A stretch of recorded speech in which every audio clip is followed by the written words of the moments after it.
like Flea said, there's outlier teams that win the championship without that superstar guy, like the Pistons in 04 and whatnot, the 79 Sonics.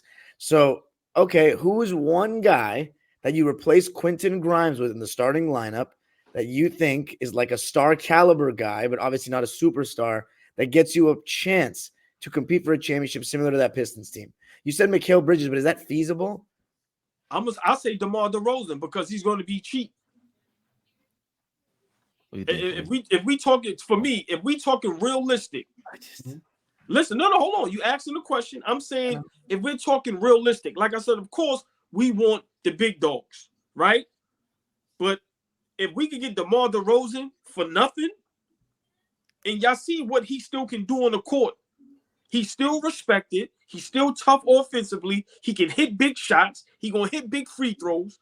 I'm saying for me, he's a big shooting guard that still has to be guarded. Let me ask you a question. Scrub. Let me ask you a question.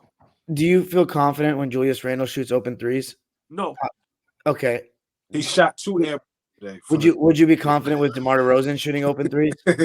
You saw it, Fabian. DeMar DeRozan. That was bad. But DeMar DeRozan doesn't have to shoot threes. He doesn't to be successful. But my thing is, in today's NBA, I don't know if 3 non-shooters from like 3 is ideal in the starting. Let me make myself clear. Let me make myself clear.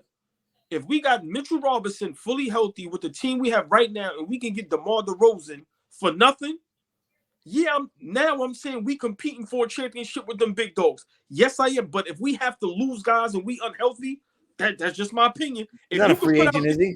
If you can put out there Brunson at the 1, DeMar at the 2, OG at the 3, Randall at the 4, Mitchell Robinson at the 5, and we still got Hartenstein, Hart, Grimes, and them guys coming off the bench, you damn right I'm saying we just as good as Milwaukee, Boston, and Philly. You're gonna have if that's what we want, Debo, you're gonna have to. Somebody's gonna, Chicago's gonna want something out of that. I don't know. Is that it, Flea? You think that's it? DeRozan puts you in that conversation with these guys? No, I don't think that puts us in a conversation, but I do think that gives us another capable scorer, another capable guy that could go create offense for himself. I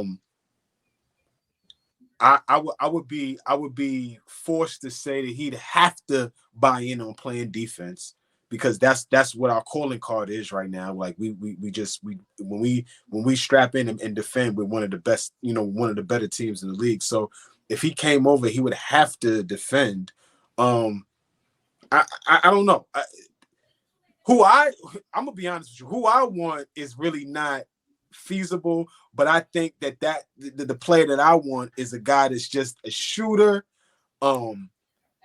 fully championship bred type guy. Right. Like I know that like Klay Thompson could never be a Knick, but Klay Thompson's the type of guy. Flea, that's who I want. Flea. That I would. That's how I know you, my brother. I would listen. I want to say Klay, but I was answering Dom's question to where something that's feasible and realistic. Right. Remember, Right. Klay wants top dollar. Right. Like Mikal Bridges is Klay top dollar. If Tay was to take a pay cut and want to play with the Knicks, Right.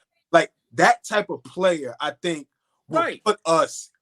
If to answer Don's question, if him, yes, I think we would be in a conversation of being one of those upper echelon players just for what he would bring. Just not about how great Klay is now and being who he was 5-6 years ago. I'm not saying that, but being able to shoot it the way he does, being able to, the IQ, having that championship pedigree, all that, like we need somebody like that is what I'm saying.